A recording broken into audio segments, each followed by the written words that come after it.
So இப்படியான ஒரு நுணுக்கமான மரபு அனுபவங்களை கொண்ட நம் தமிழ் சமூகத்தில் உணவை குறித்தும் வாழ்வியல் குறித்தும் நம்மளுடைய உணவு விவசாய தொழில்நுட்பம் குறித்து எத்தனை அறிவு நம்மகிட்ட இருந்திருக்கும், எவ்வளவு விஷயங்கள் நம்மகிட்ட இருக்கும், அத்தனையும் நம்ம இந்த ஒரு வேகமான வாழ்க்கையில தொலைச்சிட்டோம்.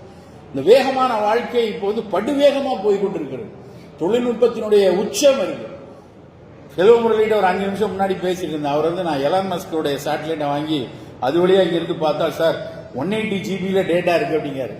இந்த உலகத்தை ஆள்வது நம்மலாம் நினைச்சிட்டு இருக்க மாதிரி நரேந்திர மோடியோ இல்லைன்னா ட்ரம்ப் எல்லாம் கிடையாது, எலான் மஸ்க் தான். அவர் தான் ஆட்சி பண்ணி கொண்டிருக்கிறார்.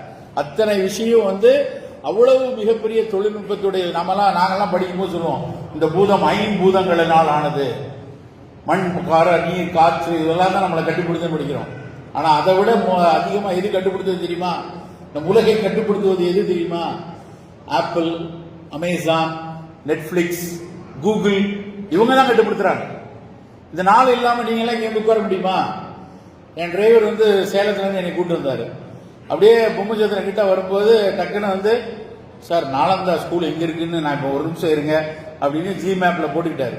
போட்டு மேப்ல போட்டு டக்கு நீங்க ரைட் லைடு லெஃப்ட் லைடு உள்ள வந்துட்டாரு.